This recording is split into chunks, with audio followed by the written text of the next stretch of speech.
A big hello from me, welcome to Paul Rolls Dice and welcome to a new video. And today we are taking a look at Street Fighter the miniatures game. Now this has been out for a while, maybe 4 years. I think there was a crowdfunding campaign. There was some stress and some annoyances, as a lot of crowdfunding campaigns go through, but it finally came out and I've managed to pick this up at a very reasonable price. So this is obviously the Street Fighter video game IP from Capcom, but it is distributed and designed by Jasco Games, who no longer exist from what I understand. I think they've disbanded or rebranded into UVS Games. They kind of work on Universal Trading Card Game systems. They also have access to the My Hero Academia IP, so they've got a card game for that as well. But their Universe's trading card game system, you can essentially buy a deck from an IP like Street Fighter or Tekken or Attack on Titan, and I'm pretty sure some Full Metal Alchemist and Avatar: The Last Airbender decks will be coming out, and you can play them together. You can kind of smash them together. It's a universal system to play card games with your favorite IPs. But anyway, this is the Street Fighter miniatures game. I've had a little bit of information, a little bit of knowledge about this game over the years. I was never really interested because another martial arts based miniatures game that I was really looking forward to, a Dragon Ball Z one, kind of tanked on its crowdfunding and it disappeared into the nether. So yeah, I wasn't really looking for this kind of game, but when it popped up, I was like, hey, this actually looks really good. It's also got an Angry Joe logo as well.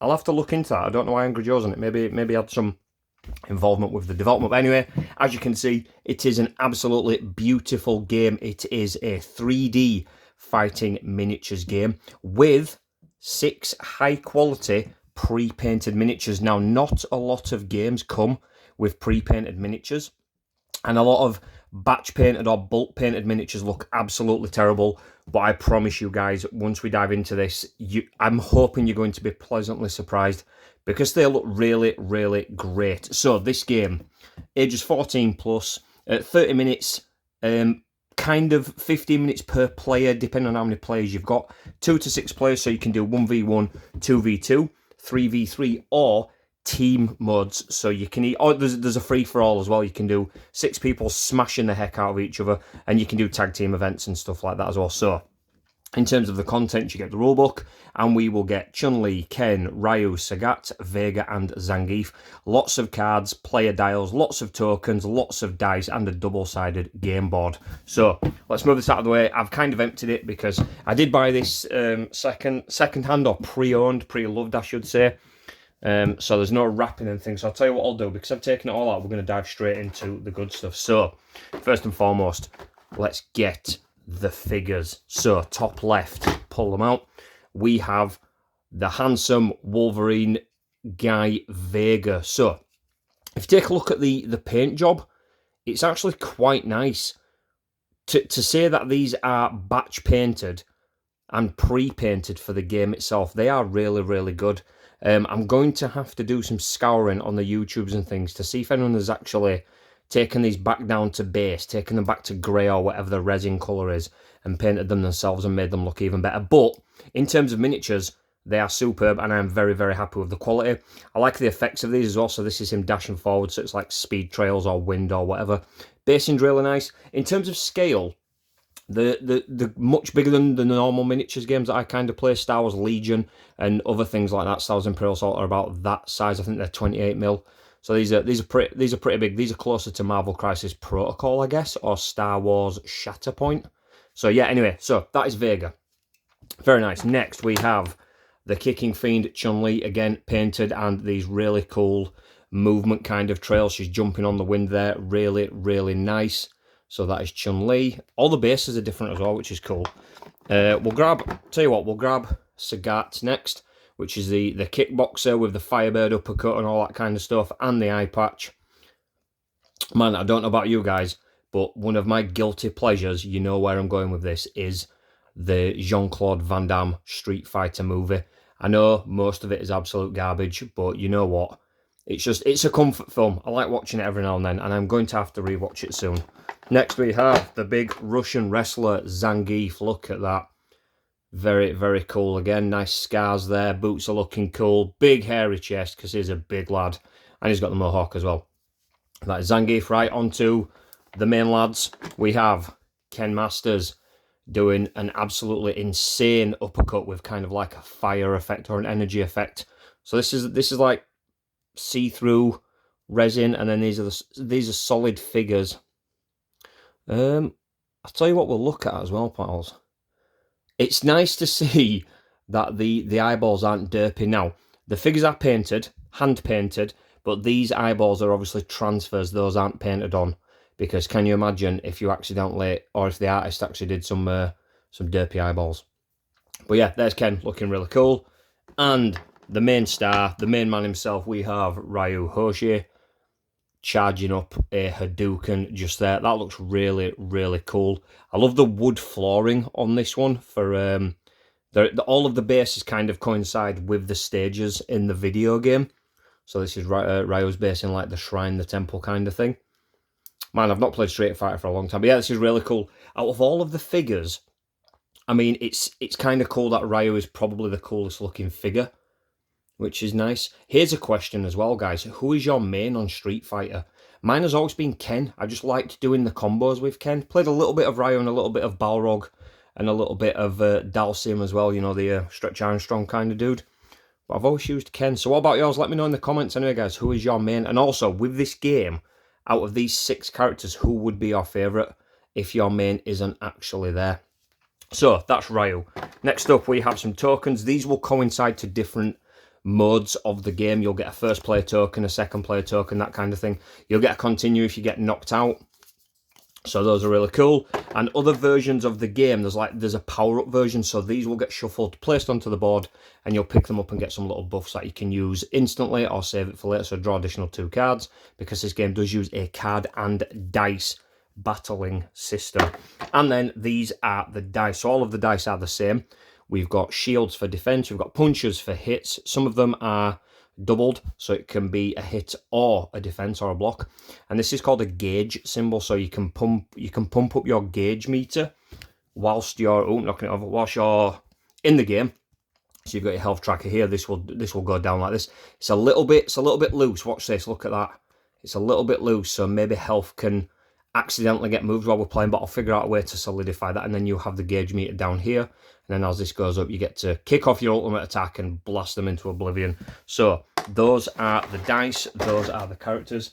Next, let's actually take a look at the components whilst you are playing. So every character has a stat card. It gives them how many spaces they can move on the board, their starting health, and their ultimate finisher that they will hopefully use in the game. Every character has a deck of 40 cards. This is how you will be playing the game. You'll be shuffling this, you'll be drawing a hand of 5 cards, and then you'll be moving around the board, moving around the 3D space, or you can play 2D retro mode where you don't have a 3D space and you essentially have 2 characters side by side like this on a grid, and you can actually fight like the the good old days. But anyway, all cards will fall into 4 categories. We have strikes, which are up close and personal attacks.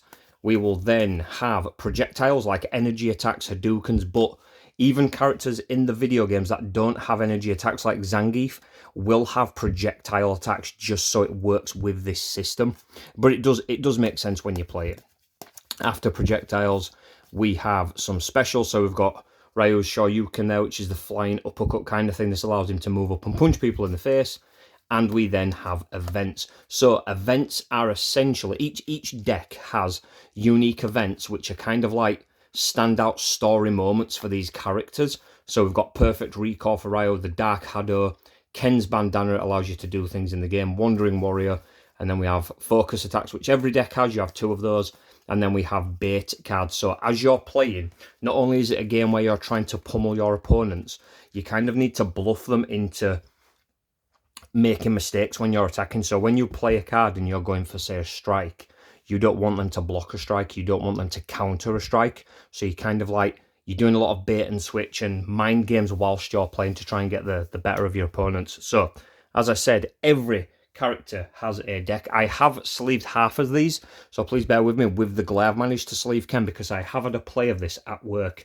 I did Ken versus Sagat versus Vega in a 1v1v1 free-for-all. So again, Ken has 25 health, 3 move, and he also has his cards. So these are his strikes.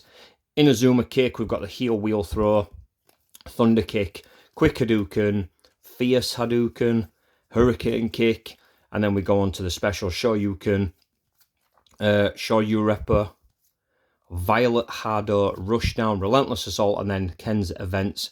As I said before, everyone gets focus attacks, but then he's got the Rich Kid, Something to Fight For, Ken's Huge Ego, which is a funny card, and then he has his bait cards.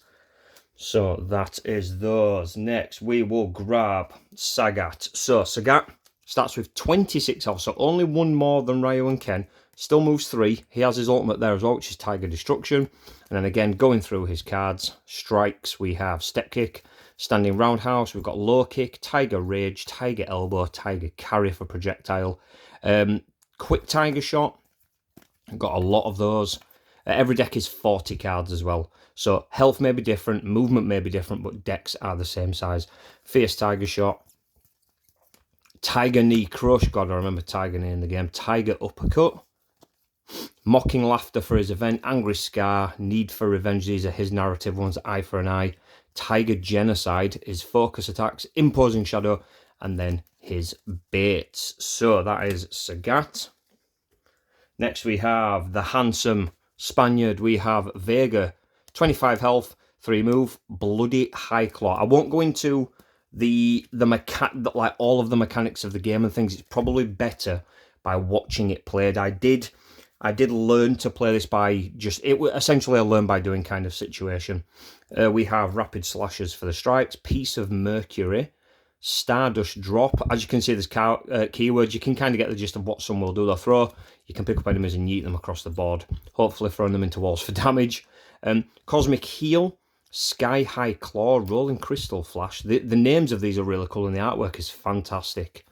We've done Rolling Crystal, Flying Barcelona Attack, Scarlet Terror, and then into specials, Izuna Drop, Scarlet Terror again there. Baits, his focus attacks, then his events, Desperate Narcissism, Wall Jump, Baits, a Backflip, focus attacks, Vega's Mask, Vega's Claw, and Beautify. Very, very nice. Okay, so 2 decks left. We have the big boy Zangief. Now, in terms of this starter set, 27 is the highest health, and that's also the maximum that the health tracker actually goes to. But Zangief, being a big, burly, slow lad, he only moves 2. Ultimate Atomic Buster. So, obviously, the big wrestler we start with, and he does big damage as well, we have the Body Slams, the Brain Buster, Double Knee Drop, Headbutt, Long Kick.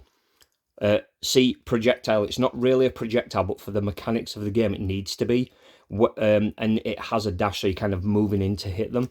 Banishing Flat, Double Lariat, Spinning Pile Driver for a special, Atomic Suplex, Flying Powerbomb. And then his event cards are some of the coolest looking ones. Look at that. Strong Like Bear, Fight Honourably, Come Here You Puny Thing, You Are Weak Like Kitten, Final Atomic Buster, If I'd Let Your Fireballs Get to Me, I Never Would Have Won, and for Mother Russia. Focus attacks and the bait cards. Those are really cool. And the final one, we will check on the lowest health but the fastest movement or biggest movement.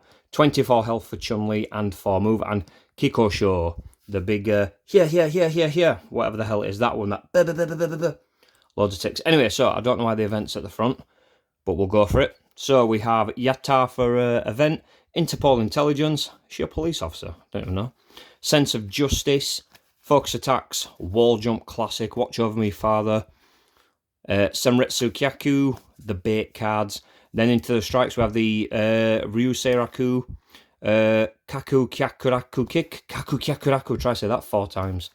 Rear Spin Kick. I mean, again, the artist understood the assignment with this game. The artwork is absolutely stunning. Palm Strike, Axe Kick in the police uniform, Kirinshu Kikoken for a projectile, Fierce Kikoken, Head Stomp, Spinning Bird Kick, and Lightning Legs. So that is all of Chun-Li's cards. So I'll tell you what I'll do. I'll actually show you a couple of things actually. When you play a card, you'll also have these kind of video game controller colours.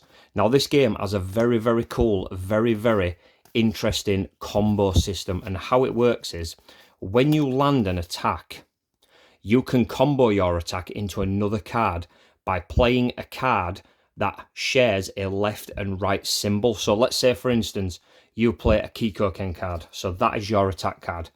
You then play one next to it, and if this left-hand side is the same as the right-hand side of the previous card, which this is, you can combo for free, because in the game turns you have 2 actions to do things.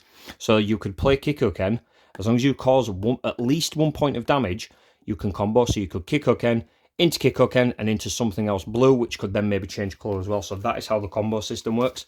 That's a very bare bones explanation of how it works, but that's essentially it. It's a really, really cool system. I've played 2 games so far. There is a fan-made solo mode up on Board Game Geek that I could maybe try and get into a video, but if not, doing a 1v1 with the normal rules should be absolutely fine. So now that we've got the cards out of the way, let's take a look at the rest of the components. And this is the game board. It would be flat on the floor, but it is, I think it's 9 squares by 9 squares, so it's kind of big. Let me see if I can actually do it if I just push that down. So anyway, that's the game board. And then you'll have terrain on the board as well. So you'll have things like these lovely cherry blossoms. There is a setup in the rulebook to show you where these go. You can then throw people into terrain, cause damage, destroy terrain. So by the end of the map, you could have absolutely nothing on it. And it is double-sided. So on the other side, we also have Guile's military base, which is, it's interesting because Guile isn't actually in the starter game, which is kind of strange. I'm not sure why they didn't put him in it, but that is the full 3D version. If I just flip this over again, when you play the 2D version, you can essentially, if you've got something to rest it on, if you have it like that, what you do is you pick a lane. So let's say if we're just doing Ryu versus Ken, you pick a lane on the board, and that is the only thing that exists. Nothing else exists. You can only move away and towards each other, and the walls are behind you. So if you get slammed into a wall, you'll cause a damage. When you're moving, you'll get close, you'll do all of your attacks, you can bounce off each other, that kind of stuff. So that's how the 2D retro version works. And on top of that, we have a, move those out of the way, full colour rulebook and a nice reference. Now, this game has gone through a couple of revisions, lots of errata, so I will be taking a look at those, but I will be playing with the base rules on a video coming up, just so we can kind of get used to things. We also have 6 reference cards, which is really nice. That means all 6 players will get one of these, double-sided, gives you the keyword terminology and all that kind of stuff. And there are also 6 of those, which is really, really cool. So that is Street Fighter, the miniatures game. If anything, these are worth it. These are worth the price point alone. They kind of remind me of, you know, the Nintendo Amiibos, and you would tend to pay $15 for them, £15 in the UK. These are worth it. These are worth it.